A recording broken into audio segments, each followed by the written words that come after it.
Night has fallen on RocketLab Launch Complex 1, the world's first private orbital launch site. Our Electron rocket is standing tall and ready on the pad in Pad B in Mahia, New Zealand, as we count down to today's launch for NASA. Thanks for joining us for our 48th Electron launch and our 6th mission of the year, scheduled for liftoff at 19:28 local or 7:28 UTC. It's bright and early for our Eastern and Pacific viewers, with a liftoff time set for 03:28 Eastern and 28 minutes past midnight Pacific. My name is James Rattray. And I'm Kim Thompson. We're looking forward to another liftoff tonight for NASA. Today is the first of two back-to-back launches on Electron that we're undertaking for NASA's PREFIRE mission, a climate change-focused mission to measure heat loss from the coldest regions of our planet. NASA loves an acronym, so PREFIRE stands for Polar Radiant Energy in the Far Infrared Experiment, which describes the mission objectives for these spacecraft to detect how much thermal energy escapes the Arctic and Antarctica into space. We're supporting this NASA mission with two dedicated launches on Electron to carry one satellite each to a 525-kilometre low Earth orbit on a polar trajectory so that the satellites can travel across the polar regions to make their heat loss measurements. That's right. Today's Ready Aim PREFIRE launch will set the stage for the second mission, where it will deploy the second PREFIRE satellite on a similar trajectory but along a slightly different path to overlap with the PREFIRE 1 every few hours near the poles. So what's all of this got to do with climate change? Well, the amount of heat energy that Earth receives from the sun should ideally be balanced out by the amount that Earth radiates back out into space. The difference between those energy levels is what determines Earth's temperature and influences its climate. Extreme storms, flooding and coastal erosion are all examples of what can happen based on what's going on in the Arctic and Antarctica. To be able to better predict climate change, scientists need a full understanding of the heat-energy balance happening at the poles, which is exactly the type of data that PREFIRE is aiming to provide. For more about the mission, here's NASA. The Arctic is warming 3 times faster than anywhere else on Earth. This is a huge problem, in part because that is enhancing melt of the ice sheet. It's leading to enhanced melt of sea ice. All of the coastal communities around the world are now seeing sea level rise around them and experiencing increased flooding. It will impact the future generations. They're going to inherit a planet that's going to be many degrees warmer than what we are today.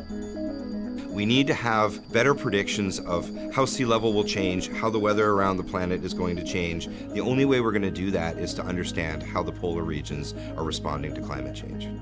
We have this considerable knowledge gap in our understanding of Arctic climate. PREFIRE is going to fill this important gap. PREFIRE, Polar Radiant Energy in the Far Infrared Experiment. So Earth's temperature is set by a balance between the amount of energy the Earth receives from the sun and the amount of energy that it emits back to space. Most of the energy that is radiated to space from our polar regions is far infrared energy, and we have no modern satellite observations of this incredibly important energy spectrum.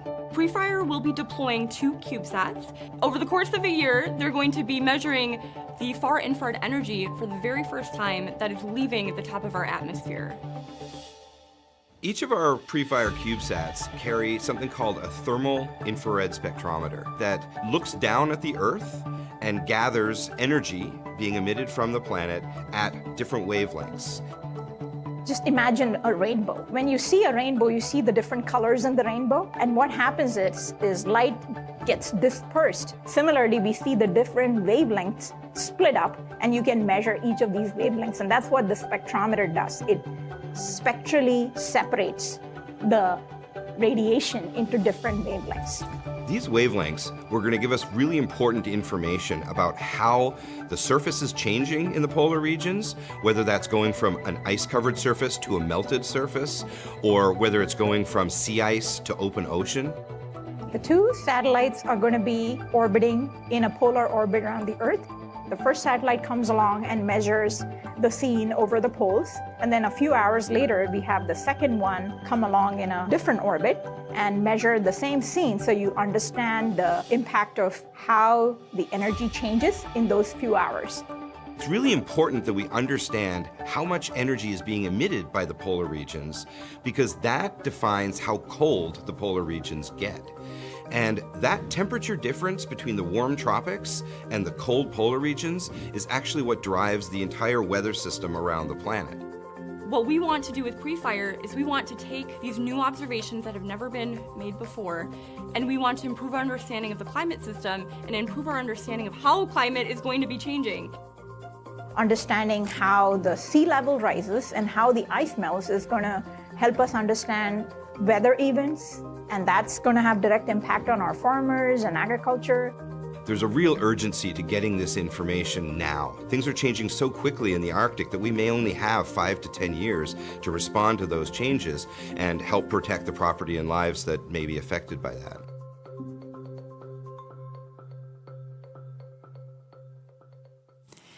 You really can pull off big science with small satellites. This is another great climate change mission by NASA that we can't wait to see launch on Electron.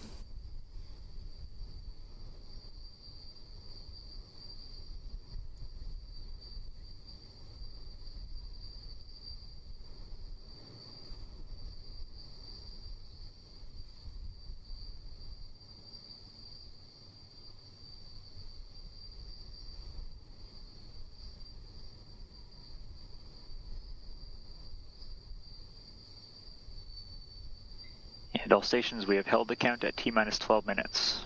Please await further instruction once we get some good data on this winds.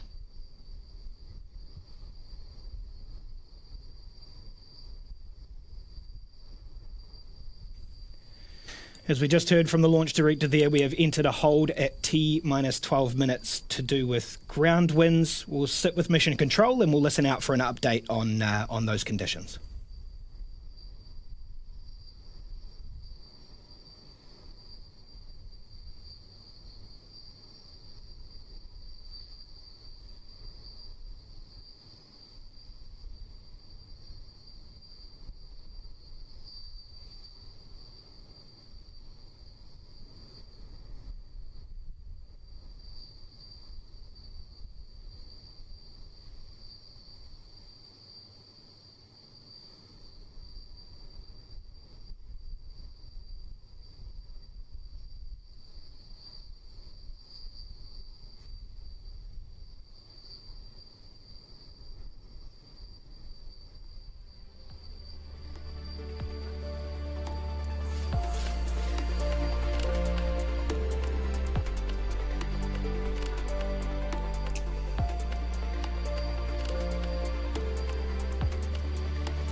For those of you just joining us, as you can see in the top right corner, the launch director has called a hold at T-minus 12 minutes for ground winds.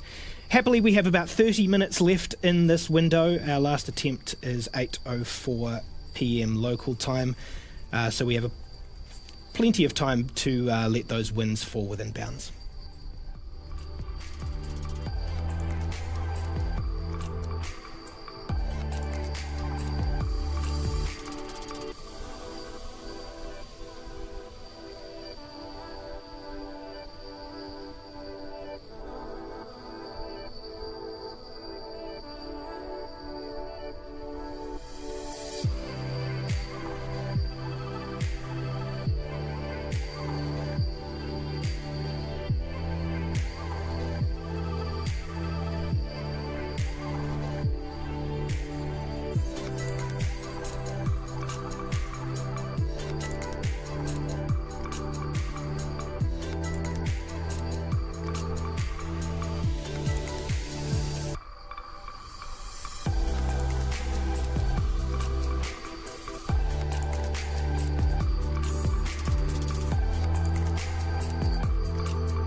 If you've just tuned in to today's webcast for the launch of Ready, Aim, Pre-Fire, you'll notice that the countdown clock has stopped ticking. That's because we've entered a hold at T-minus 12 minutes due to high ground winds. Now, today's window is about 30 minutes long, so we've got plenty of time to wait for them to fall within bounds, but unfortunately we are at the mercy of the weather, so there's not a whole lot we can do about it. But let's keep listening in to Mission Control for updates to see how that wind is trending.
Okay, the clock is still held at T-minus 12 minutes while our launch director establishes a new T0 time based on those pesky ground winds. Not the same pesky upper-level winds that we often see in the space industry that prevent us from launching. Pesky ground winds today.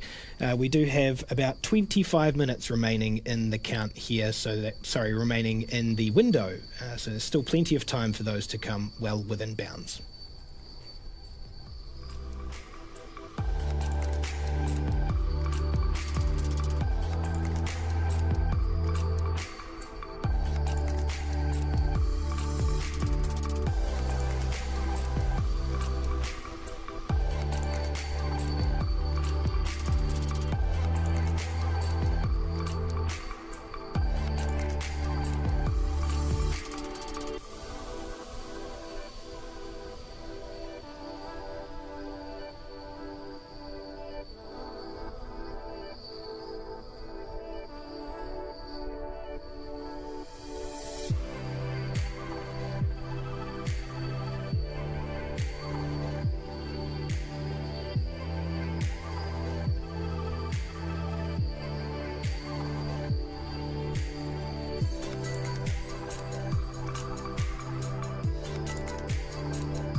All stations LD on mission. We're going to resume the count very shortly here. Please be prepared for the go, no go poll and raise any issues you foresee immediately.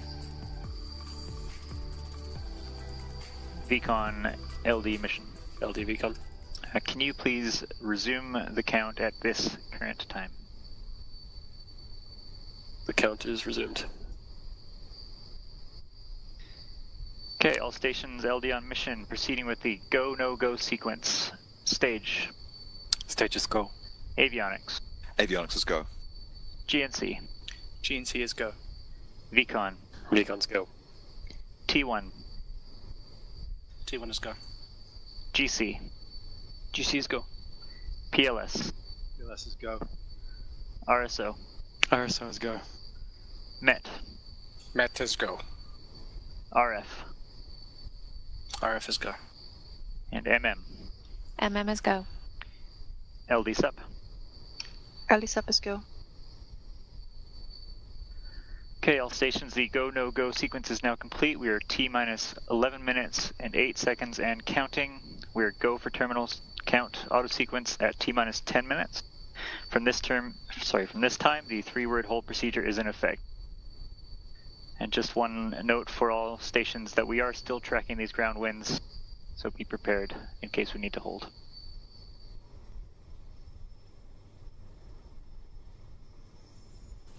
Well, there we go. That is greens across the board for our go, no-go poll, and the team is ready to proceed with all remaining launch operations. As you heard the launch director call out as well, we have a liftoff time for Ready, Aim, Pre-Fire, set for 19:41 local time, now in less than 11 minutes. Today's launch for NASA's PREFIRE mission is the first of 2 back-to-back launches on Electron that will fly out of LC-1. But, in a bit of a coincidence, this time in May last year, we had the first of 2 rockets on the pad for back-to-back launches for another NASA climate science mission, the TROPICS mission, to monitor for hurricanes and tropical cyclones.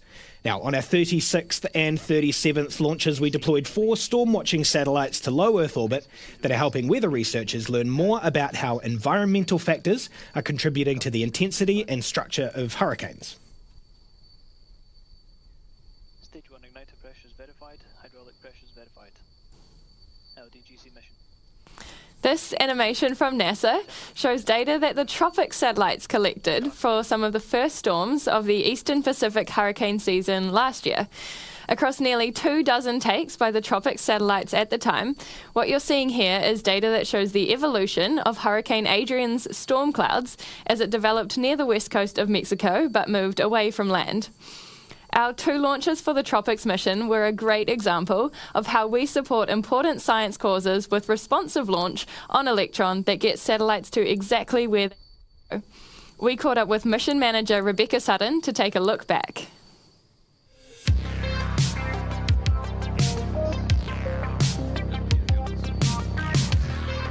So last year in May of 2023, we launched 2 effectively back-to-back Electron missions for NASA Tropics. The payloads on these missions were climate change payloads monitoring hurricane patterns. And for PREFIRE, we're also doing 2 effectively back-to-back missions with 2 separate Electrons going to a bespoke orbit with climate change spacecraft. PREFIRE specifically will be monitoring the far infrared waves over the poles, which helps us gather data on ice melting and heat releasing into the atmosphere and better predicting climate change patterns. We have to be responsive both from a hardware perspective and from a mission design perspective. Tropics needed to base their second mission design on the first, and that was us being responsive after that first launch. But to have 2 rockets fully available and tested ahead of time, I think was quite a feat for the team, both on Tropics and for PREFIRE. We've got all the hardware there before the first mission has launched. We do have a long history of hitting our orbital insertions quite accurately, and especially for things like PREFIRE, where that inclination change is very, very small. That's really hard to hit, and so we are confident in getting that small but very important target for the customer. The team at RocketLab loves these science missions that are pertaining to climate change. That's really a global effort, and I think a lot of the team feel very connected to these science missions because they know that they're helping the world as a whole. We're excited to be routinely launching payloads for the growing science community around the world. All right, taking a look at the clock now, we're at T-minus 7 minutes and 20 seconds into the count. All is going smoothly so far across launch operations, just tracking those ground winds. The team is ready, the payload is ready, and Electron is ready for today's NASA PREFIRE launch. Today's mission marks our 48th launch, with our next PREFIRE launch after this one bringing us just shy of 50 Electron launches. Our pace for Electron launches every year has accelerated since our first mission in 2017, with almost every year since becoming a record year of launches compared to the one before. Ready Aim PREFIRE will launch on a southern trajectory at a 97.5 degree inclination to a 525 kilometre low Earth orbit. The vehicle you see on the pad there is an 18-metre 2-stage to orbit rocket made of carbon composite material throughout its main structures, which is what gives Electron its black appearance. Apart from its looks, of course, carbon composite construction helps to decrease Electron's mass by as much as 40% compared with traditional aluminium structures. Weighing about a tonne in dry mass, once fully fueled with its liquid oxygen and kerosene propellants, Electron reaches a liftoff mass of 13 times that to get the rocket and its payloads through Earth's atmosphere and into space. Powering that first stage are 9 Rutherford engines, each of them 3D printed and powered by batteries. With individual capability of up to 5,600 pounds of thrust at sea level, combined, the 9 engines produce around 50,600 pounds of thrust to achieve liftoff. Once Electron has made it to space, its separation system employs pneumatic pushes to separate the first stage from the second, which has a single space-optimized Rutherford engine that powers the mission the rest of the way to orbit. Shortly after the Stage 2 Rutherford engine lights up, Electron separates its fairing, or nose cone, which you can see at the top of the rocket on your screen. This is what surrounds and protects NASA's satellite aboard our orbital transfer vehicle, called the kick stage. That's right, the kick stage is designed to enable all sorts of mission requirements, including deploying payloads at multiple planes and inclinations, and higher altitude deployments and trajectory changes, which we demonstrated last launch. This innovative little platform has an engine of its own, called Curie, that's capable of multiple restarts on orbit, and which can perform orbit raising and lowering manoeuvres, depending on the mission. For today's first PREFIRE launch, though, Curie will light up to circularise the kick stage and its attached satellites once it's been dropped off to its staging orbit by Electron's second stage.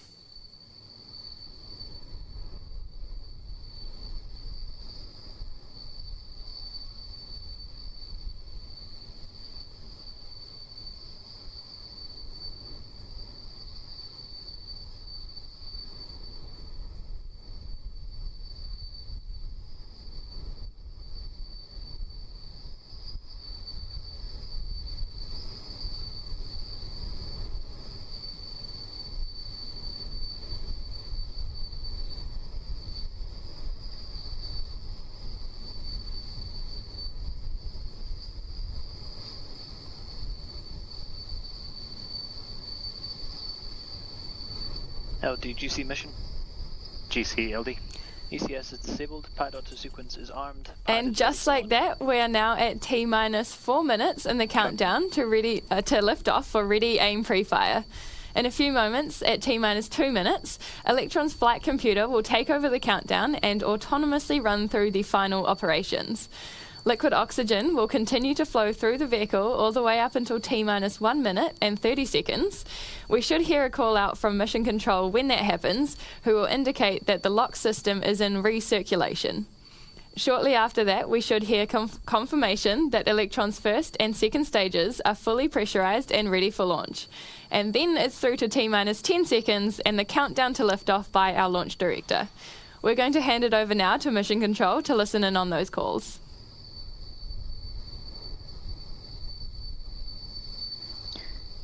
All stations LD on mission. From now, there should be no red flags on your critical LCCs. VCON LD mission. LD Beacon. Lock auto sequence and confirm. Confirmed, locked. And confirm all expected primary flight computer ASGOs are green. Confirmed, all ASGOs are green. And all stations, we are go for auto sequence start at T-minus 2 minutes. LD is go for launch.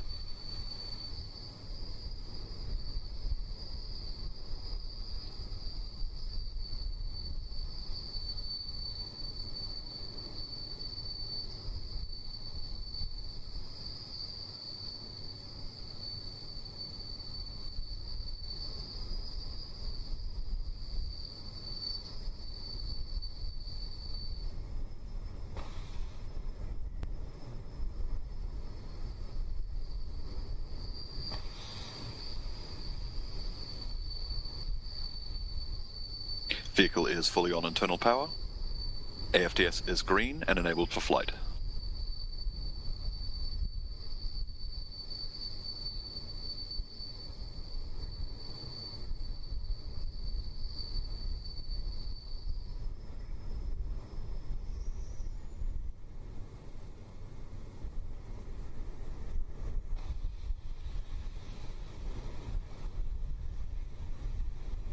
LOX load is complete. System is in recirculation.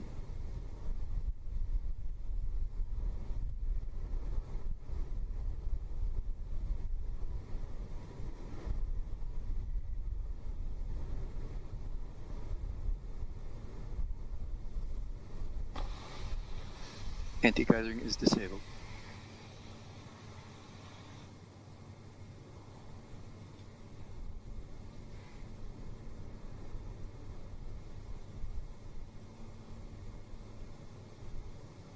Stage 1 and Stage 2 tanks are pressed for flight.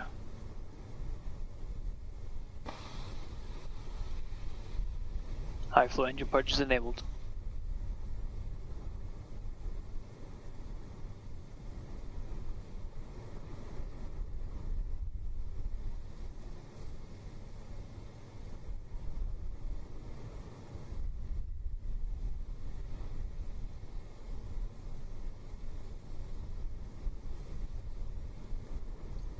T-minus 20 seconds and counting.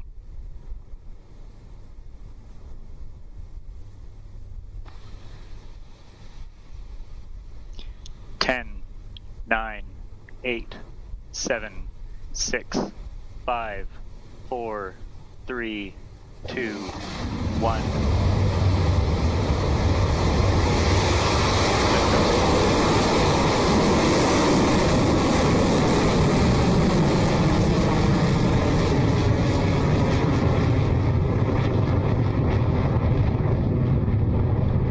Pitch over.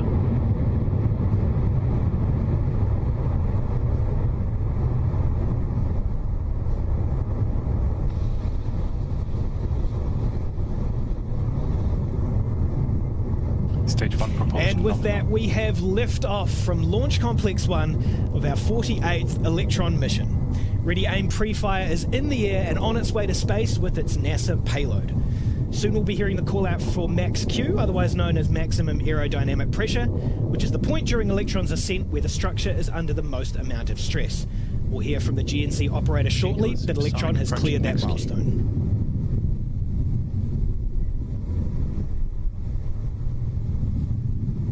High voltage battery discharge is nominal.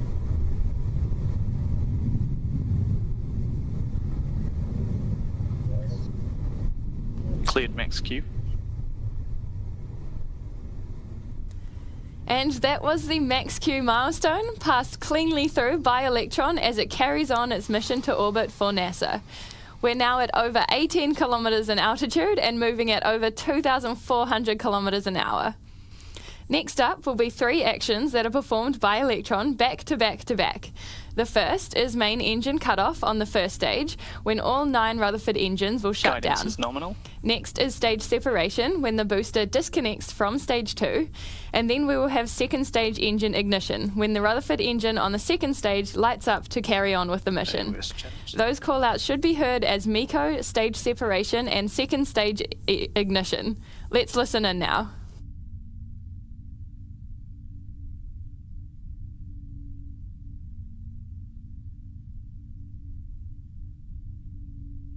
Stage 1, propulsion holding nominal. Stand by for MECO in 30 seconds.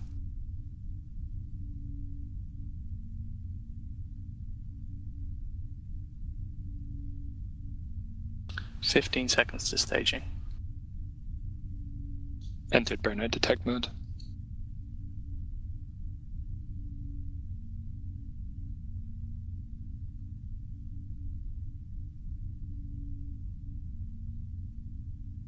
MECO confirmed.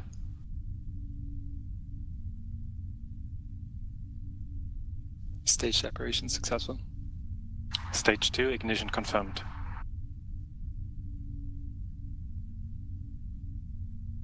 MECO, stage separation and engine start on that second stage. Electron is sailing smoothly through space so far. Now, that red-hot engine nozzle that you see on your screen is what's powering Electron's second stage, past 105 kilometers in altitude and 8,350 kilometers an hour. High voltage battery discharge nominal. Now, although Electron is moving at over 7 times the Stage 2 speed of propulsion sound, there's nominal. very little resistance in the vacuum of space. So the next major milestone coming up is fairing jettison, where the 2 halves of the rocket's nose cone will separate and fall back to Earth.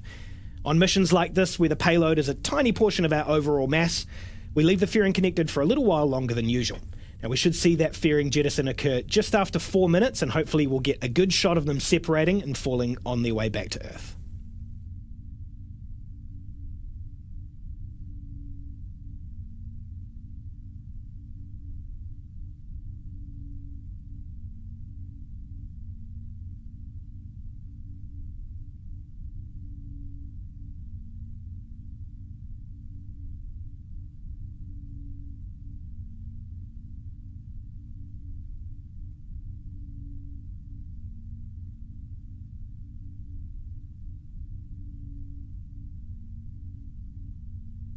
Fairing jettison succeeded. And that there was the call out for fairing jettison, confirming that the nose cone on Electron has split apart and fallen away in preparation for NASA's PREFIRE satellite to deploy. As you can see, we're at T plus 4 minutes and 41 seconds. Electron is travelling at speeds of 10,800 kilometres an hour and at an altitude of 174 kilometres.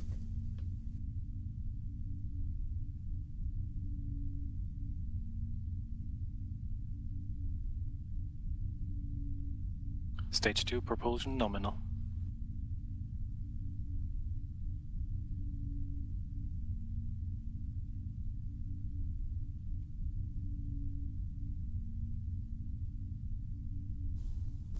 We're now coming up on the moment when the second stage Rutherford engine needs to perform its next action, a manoeuvre called the battery hot swap.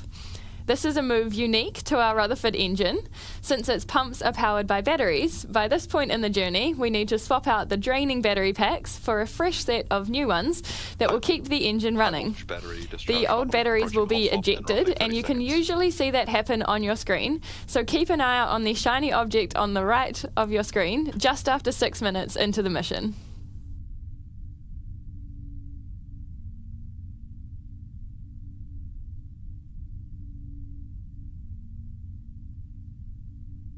Throttling down.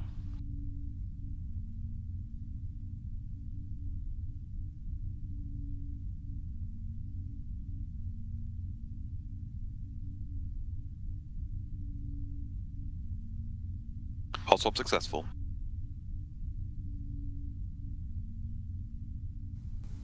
Another milestone down, that was battery hot swap for the second stage Rutherford engine. All is continuing nominally for Electron, its engine and the mission as we carry on past 210 kilometres in altitude at more than 15,000 kilometres an hour. The next actions for the second stage will then be some of its last, including shutting down the Rutherford engine for SECO before separating the kick stage and NASA's PREFIRE satellite. Those milestones will happen back to back just after 9 minutes into the mission.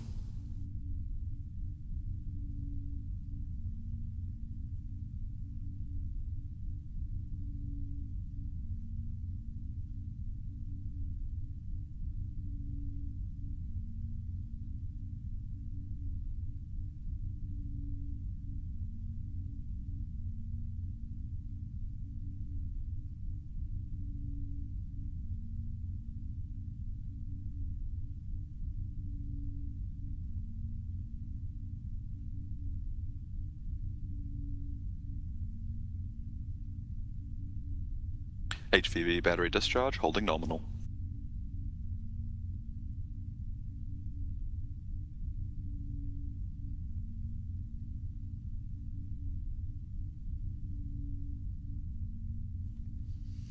T plus 7 minutes 46 seconds into this mission. The engine that you see on your screen is Electron's Rutherford engine. Now, as Kim mentioned before, the sea level version of that engine is capable of 5,600 pounds of thrust, and the vacuum version you see on your screen now is capable of 5,800 pounds of thrust. Now, Electron's total at liftoff is about 50,600 pounds, and compare that to a single Archimedes engine for our upcoming neutron rocket.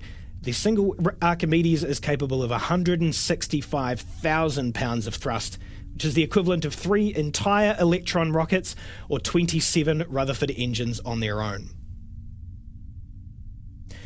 It's now T plus 8 minutes and 30 seconds. That means we're coming up to the second stage engine cutoff for this launch, which is an action very similar to what Electron performed for the first stage separation earlier in the count. And much like before, Electron will power down its engines before separating the kick stage with its NASA payload. The timing of that shutdown is expected right as we reach our target 200 kilometre perigee. So let's listen out now for that engine shutdown and stage separation.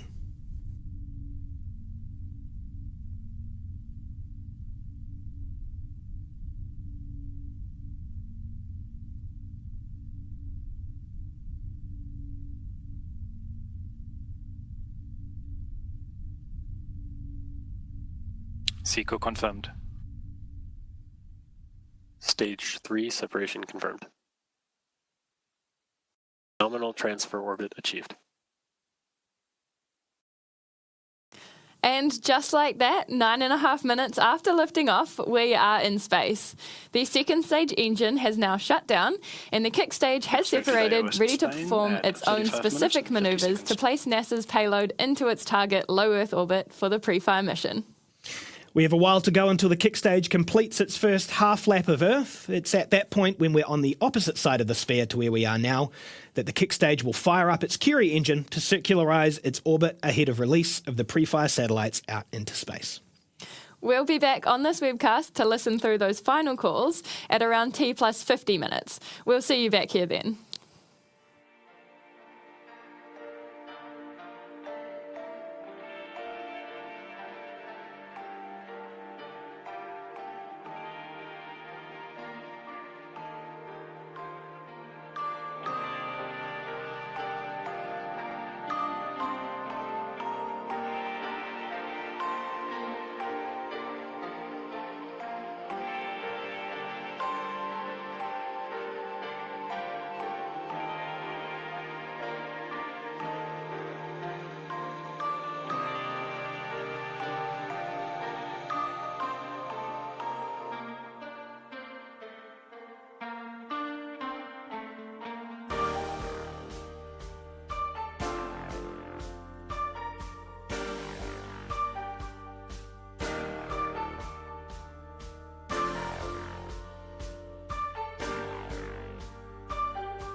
Welcome back to the webcast of Rocket Lab's 48th Electron mission called Ready, Aim, PREFIRE. Earlier this evening, Electron lifted off of the pad from Launch Complex 1 with its NASA satellite on board for its PREFIRE mission, a mission to monitor the heat loss to space from the Arctic and Antarctica to better predict climate change. After completing all the usual mission milestones like max Q, stage separation between stages 1 and 2, fairing separation and stage separation between the second stage and the kick stage, we are now at the final moments of the mission before our kick stage deploys the NASA satellite to space. Just now, the kick stage has reached its 525-kilometre apogee above Earth. The trajectory it was delivered to is an elliptical orbit, which means that the kick stage and its satellite were moving in an oval shape around Earth instead of a circular one. But moments ago, the kick stage lit up its Curie engine to place the kick stage and NASA's payload on a circular path. This course correction engine burn lasts for just under a minute, and we're coming up to that point when the engine is due to shut down. So let's listen in to mission control for confirmation.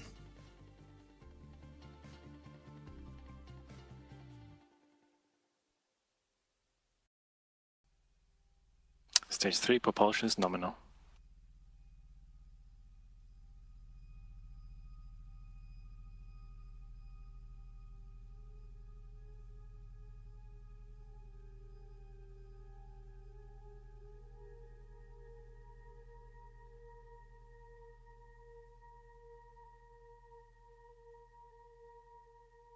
Curie engine cutoff confirmed. There we go. That's engine shutdown of the Curie engine on the kick stage. We're now less than a minute from payload deployment of NASA's PREFIRE 1 payload to detect how much thermal energy escapes the Arctic and Antarctica into space. After this launch, we'll be back on the pad in the coming days where the second PREFIRE satellite joins its colleague in space.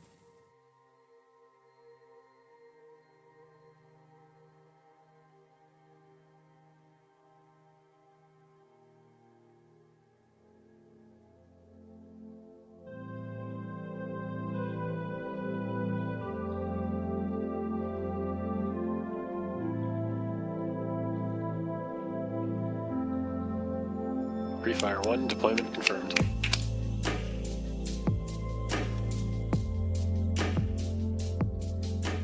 There you have it. The kick stage has successfully deployed NASA's PREFIRE payload. Congratulations to the RocketLab team on another mission success for Electron. And to NASA, welcome to space for the PREFIRE mission. We can't wait to be back on the pad with you again soon for the second PREFIRE launch on Electron in the coming days. With only a few days until the next launch and then Electron's 50th flight shortly after that. It's crazy to think we lifted off the pad for the very first time 7 years ago. In fact, 7 years to the day, May 25th, 2017. For now though, we'll say goodbye and we'll end the broadcast here, but keep across our social media channels for all other updates about Rocket Lab and our upcoming missions. Until next time, thank you so much for joining us for today's launch. This is Rocket Lab Mission Control signing off.